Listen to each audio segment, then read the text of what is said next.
Hi friends, welcome back to ಪೂರ್ವಾಲಿಡಿ YouTube channel. So ಇವತ್ತು ಬೆಳಗ್ಗೆಯಿಂದನೇ ಮಳೆ ಬರ್ತಾ ಇದೆ. ಇವತ್ತು ನನಗೆ ಕಂಪ್ಲೀಟಾಗಿ ಲೇಝಿ ಸಂಡೇ ಆಗಿದೆ. ಒಂದು ಬ್ರೇಕ್ಫಾಸ್ಟ್ ಕೂಡ ನಾನು ಪ್ರಿಪೇರ್ ಮಾಡಿರಲಿಲ್ಲ ಇವತ್ತು, ಯಾಕಂದರೆ ಮಳೆನೂ ಹಾಗೆ ಇತ್ತು. ಕ್ಲೈಮೇಟಲ್ಲಿ ಏನೂ ಮಾಡಬೇಕು ಅಂತಲೂ ಅನ್ನಿಸ್ತಿರ್ಲಿಲ್ಲ. ಸೊ ಇವತ್ತು ನಮ್ಮ ಮನೆಯಲ್ಲಿ ಯಾರು ಕುಕ್ ಮಾಡಿದ್ದಾರೆ ಅಂತ ನಿಮಗೆ ತೋರಿಸ್ಕೊಡ್ತೀನಿ. ಸೊ ಇವತ್ತು ಬಂದು ಕಂಪ್ಲೀಟ್ ಸೀ ಫುಡ್. ಸೊ ಎಲ್ಲ ಪ್ರಿಪೇರ್ ಮಾಡಿರೋದು ನನ್ನ ಹಸ್ಬೆಂಡ್. ಯಾವತ್ತೂ ಅವ್ರು ಏನೂ ಕುಕ್ ಮಾಡೋದಿಲ್ಲ, ಇದು ಫಸ್ಟ್ ಟೈಮ್ ಅವ್ರು ಟ್ರೈ ಮಾಡಿರೋದು. ಸೊ ಹಾಗಾಗಿ ನಾನು ಯಾವ ರೆಸಿಪೀಸು ನಿಮ್ಮ ಜೊತೆ ಶೇರ್ ಮಾಡ್ತಾ ಇಲ್ಲ. ಆದರೆ ಟೇಸ್ಟ್ ಮಾತ್ರ ತುಂಬಾ ಚೆನ್ನಾಗಿ ಬಂದಿತ್ತು.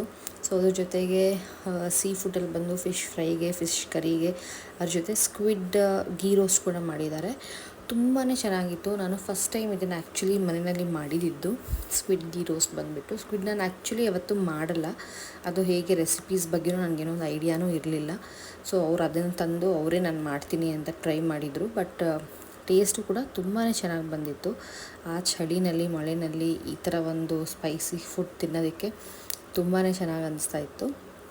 ಸೊ ಇದ್ರ ಜೊತೆ ರಾತ್ರಿಗೆ ಒಂದು ಫಿಶ್ ಕರಿ ಮತ್ತು ಫಿಶ್ ಫ್ರೈಗೂ ಆಲ್ಮೋಸ್ಟ್ ರೆಡಿ ಮಾಡ್ಕೊಂಬಿಟ್ಟಿದ್ರು. ಅದ್ರ ಜೊತೆ ನಾವು ಚಿಕನ್ ಟಿಕ್ಕಾ ಸಹ ಮಾಡಿದ್ವಿ. ಇದು ಲೈಕ್ ತಂದೂರಿ ಥರ ಇರುತ್ತೆ. ಇದು ಫುಲ್ಲು ಡ್ರೈ. ಇದೇನೆಂದರೆ ಇವಾಗ ಕುಷ್ಕ ಆ ಥರ ಎಲ್ಲ ಇದ್ದರೆ ಅದ್ರ ಜೊತೆ ತಿನ್ನೋಕ್ಕೆ ತುಂಬಾ ಚೆನ್ನಾಗಿರುತ್ತೆ. ಸೊ ರೈಸ್ ಐಟಮಲ್ಲಿ ಬಂದು ನಾನು ಸ್ವಲ್ಪ ಫ್ರೀ ಮಾಡ್ಕೊಂಡು ಒಂದು ಕುಷ್ಕ ಮಾಡಿದ್ದೆ. ಬಿಕಾಸ್ ಮತ್ತೆ ಏನು ಅದ್ರ ಜೊತೆ ಬೇರೆ ಏನು ಮಾಡೋಕ್ಕಾಗೋದಿಲ್ಲ ಅಂತ ಫಿಶ್ ಫ್ರೈಗೇನು ರೆಡಿ ಮಾಡ್ಕೊಳ್ಳೋಣ ಅಂತ ಬಾಳೆ ಎಲೆ ಎಲ್ಲ ಕಿತ್ಕೊಬಂದರು ಕೆಳಗಡೆ ಹೋಗಿ. ನೋಡಿ, ಫುಲ್ ಮಳೆಯಲ್ಲಿ ಅಪ್ಪ ಮಗಳು ಇಬ್ಬರು ಹೋಗಿ ಬಾಳೆ ಎಲ್ಲ ಕಿತ್ಕೊಬಂದಿದ್ದಾರೆ. ಸೊ ಬಾಳೆ ಎಲೆ ಏನಕ್ಕಪ್ಪ ಅಂತ ಹೇಳಿದ್ರೆ ಫಿಶ್ ಫ್ರೈಗೋಸ್ಕರ ಅವರು ಬಾಳೆ ಎಲೆ ತೊಗೊಂಡು ಬಂದಿದ್ದು. ಅದರಲ್ಲಿ ರ್ಯಾಪ್ ಮಾಡಿ ತವಾ ಫ್ರೈ ಮಾಡೋದಕ್ಕೆ ಹೋಗಿ ತೊಗೊಂಡು ಬರ್ತಾ ಇದ್ದಾರೆ. ನೋಡಿ, ಪೂರ್ವಾಲಿ ರಿಷಾ ಇಬ್ಬರೂ. ಸೊ ಅವತ್ತೇನಾಯಿತು ಅಂತ ಹೇಳಿದ್ರೆ ಅವಳಿಗೆ 2 ಡೇಸಿಂದ ತುಂಬ ಕಾಫ್ ಇತ್ತು, ಕೋಲ್ಡ್ ಇತ್ತು ಮತ್ತು ಫೀವರ್ ಕೂಡ ಇತ್ತು. ಹಾಗಾಗಿ ನನಗೆ ರೆಸ್ಟೇ ಇರಲಿಲ್ಲ, ನಿದ್ದೆ ಇರಲಿಲ್ಲ 2-3 ಡೇಸಿಂದ. ಅದಕ್ಕೆ ಇವತ್ತು ನಾನೇ ಮಾಡ್ತೀನಿ ಅಂತ ಎಲ್ಲನೂ ಅವರು ಟ್ರೈ ಮಾಡಿದ್ರು. ಬಟ್ ಎಲ್ಲ ಫುಡ್ ಕೂಡ ತುಂಬಾ ಚೆನ್ನಾಗಿತ್ತು. ಸೊ ಇದು ಫಿಶ್ ಫ್ರೈಗೆ ಅವರು ಪ್ರಿಪೇರ್ ಮಾಡ್ಕೊಳ್ತಾ ಇದ್ದಾರೆ. ದಾರಾನ ಫಸ್ಟು ನೀರಲ್ಲಿ ಸ್ವಲ್ಪ ನೆನೆಸಿಟ್ಬಿಟ್ಟು, ಯಾಕಂದರೆ ಅದು ಕ್ಲೀನಾಗಿ ರ್ಯಾಪ್ ಆಗುತ್ತೆ ಅಂತ. ಆಮೇಲೆ ನಾವು ಎಲ್ಲ ಫಿಶ್ ಐಟಮ್ಸ್ಗೂ ಯಾವಾಗಲೂ ಕೊಕೊನಟ್ ಆಯಿಲೇ ಯೂಸ್ ಮಾಡ್ತೀವಿ. ಸೊ ಇದು ಫುಡ್ ಪ್ರಿಪೇರ್ ಮಾಡೋಕ್ಕೆ ಅಂತಲೇ ಯೂಸ್ ಮಾಡುವಂಥ ಕೊಕೊನಟ್ ಆಯಿಲು. ಸೊ ಇದು ಬಂದುಬಿಟ್ಟು ಅವ್ರು ಇವಾಗ ಕರಿಗೂ ರೆಡಿ ಮಾಡ್ಕೊಳ್ತಾ ಇದ್ದಾರೆ. ಮಸಾಲೆ ಎಲ್ಲ ಏನೋ ರೆಡಿ ಮಾಡ್ಕೊಂಡಿದ್ದಾರೆ. ಕರಿ ಕೂಡ ತುಂಬಾ ಚೆನ್ನಾಗಿತ್ತು. ಬಟ್ ನಾನು ಅದಕ್ಕೆ ವೈಟ್ ರೈಸ್ ಏನೂ ಮಾಡಿರಲಿಲ್ಲ, ಬಿಕಾಸ್ ಕುಷ್ಕ ಒಂದೇ ಇತ್ತು ಅಂತ ಹೇಳಿಬಿಟ್ಟು ನೋಡೋಣ ನೈಟ್ ಮಾಡ್ಕೊಳ್ಳೋಣ ಅಂತ ನಾನು ಸುಮ್ಮನೆ ಆಗಿಬಿಟ್ಟೆ.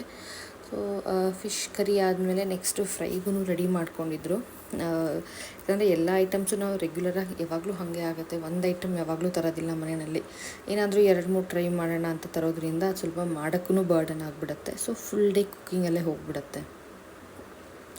ಹಾಗೆಯೇ ಫಿಶ್ ಗ್ರೇವಿಗೂ ಫಿಶ್ನ ಸ್ವಲ್ಪ ಲೈಟಾಗಿ ತವಾ ರೋಸ್ಟ್ ಮಾಡಿಕೊಂಡು ಮಸಾಲೆನಲ್ಲಿ ಹಾಕೋದ್ರಿಂದ ಅದು ತುಂಬ ಚೆನ್ನಾಗಿ ಟೇಸ್ಟ್ ಕೊಡುತ್ತೆ. ಯಾಕಂದರೆ ಆಲ್ರೆಡಿ ಮಸಾಲೆ ಎಲ್ಲ ಕ್ಲೀನಾಗಿ ಹಿಡಿದಿರುತ್ತೆ. ಸೊ ಮತ್ತು ಬೇಗನೂ ಕುಕ್ ಆಗುತ್ತೆ.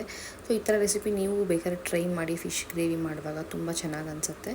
ಹಾಗೆ ಫಿಶ್ ಫ್ರೈ ಮಾಡಿ ಅದನ್ನು ಬಾಳೆ ಎಲೆ ಮೇಲೆ ಇಡಬೇಕು ಅಂತ ಹೇಳಿದ್ರು ಲೈಟಾಗಿ ಒಂದ್ಸಲ ಲೈಟಾಗಿ ಫ್ರೈ ಮಾಡಿಕೊಂಡು ಆಮೇಲೆ ಬಾಳೆ ಎಲೆನಲ್ಲಿ ಇಟ್ಬಿಟ್ಟು ರ್ಯಾಪ್ ಮಾಡ್ಬೋದು. ಇವಾಗ ಅದನ್ನು ನೆಕ್ಸ್ಟ್ ತೋರಿಸ್ತಾರೆ ಹೇಗೆ ಮಾಡಿದರು ಅಂತ. ನೋಡಿ, ಅದು ಸಿಂಪಲ್ಲಾಗಿ ಒಂದು ಸ್ವಲ್ಪ ಮಸಾಲೆ ಹಾಕಿ ಫಸ್ಟು ಫ್ರೈ ಮಾಡ್ಕೊಂಡಿದ್ದಾರೆ. ಫ್ರೈ ಮಾಡ್ಕೊಂಡು ಆಮೇಲೆ ಬಾಳೆ ಎಲೆ ಮೇಲೆ ಇಟ್ಟು ಮತ್ತೆ ಇನ್ನೊಂದ್ಸಲಿ ಮಸಾಲೆ ಹಾಕಬೇಕು. ನಾವು ಮಕ್ಕಳಿಗೆ ಅಂತ ಬೇಕಾದ್ರೆ ಸ್ವಲ್ಪ ಮಸಾಲೆ ಹಾಕ್ಕೋಬೋದು. ಬಟ್ ನಮಗೆ ಸ್ವಲ್ಪ ಸ್ಪೈಸಿ ಬೇಕು ಅಂದರೆ ಜಾಸ್ತಿ ಮಸಾಲೆ ಕೂಡ ಆ್ಯಡ್ ಮಾಡಿಕೊಂಡು ಕ್ಲೀನಾಗಿ ಅದು ಬಾಳೆ ಎಲೆನೂ ಒಂದ್ಸಲಿ ತವಾ ಮೇಲೆ ಬಿಸಿ ಮಾಡಿಕೊಂಡು ಆಮೇಲೆ ರ್ಯಾಪ್ ಮಾಡಬೇಕು. ಆವಾಗ ಅದು ಬಾಳೆ ಎಲೆ ಎಲ್ಲೂ ಕಟ್ಟಾಗೋದಿಲ್ಲ, ಈಸಿಯಾಗಿರುತ್ತೆ ರ್ಯಾಪ್ ಮಾಡೋಕ್ಕೆ. ಹೀಗೆ ಮತ್ತು ಮಸಾಲೆ ಎಲ್ಲ ಹಾಕಿ ಬಾಳೆ ಎಲೆ ಸುತ್ತಿ ಅದನ್ನು ನಾವು ತವಾ ಮೇಲೆ ಇಟ್ಕೊಂಡು ಬಿಸಿ ಮಾಡ್ಕೊಳ್ಳೋದ್ರಿಂದ ಏನಾಗುತ್ತೆ, ಬಾಳೆ ಎಲೆ ಟೇಸ್ಟ್ ಎಲ್ಲ ತುಂಬ ಚೆನ್ನಾಗಿರುತ್ತೆ. ಅದೆಲ್ಲ ಫಿಶ್ಶಿಗೆ ಹಿಡಿದಿರುತ್ತೆ ಆ ಬಾಳೆ ಎಲೆ ಟೇಸ್ಟು. ಅದು ತುಂಬ ಚೆನ್ನಾಗಿ ಬರುತ್ತೆ. ನೀವು ಒಂದ್ಸಲಿ ಟ್ರೈ ಮಾಡಿ ನನಗೆ ಕಮೆಂಟ್ ಮಾಡಿ ಹೇಗಿತ್ತು ಅಂತ ಹೇಳಿಬಿಟ್ಟು. ಸೊ ಇದೆಲ್ಲ ಆದಮೇಲೆ ನೈಟ್ ಆದರೂ ಅಟ್ಲೀಸ್ಟ್ ಕುತ್ಕೊಂಡು ಒಟ್ಟಿಗೆ ಊಟ ಮಾಡೋಣ, ಒಂದು ಸ್ವಲ್ಪ ಟೈಮ್ ಸ್ಪೆಂಡ್ ಮಾಡೋಣ ಅಂತ ಬಾಳೆ ಎಲೆನಲ್ಲೇ ಎಲ್ಲ ಬಡಿಸ್ಕೊಂಡು ಊಟ ಮಾಡಿದ್ದೀವಿ. ಸೊ ಹೀಗೆ ನನ್ನ ಸಂಡೇ ಇತ್ತು. ನಿಮಗೆ ಈ ವಿಡಿಯೋ ಇಷ್ಟ ಆಗಿದ್ರೆ ಪ್ಲೀಸ್ ಲೈಕ್ ಮಾಡಿ. Thank you friends.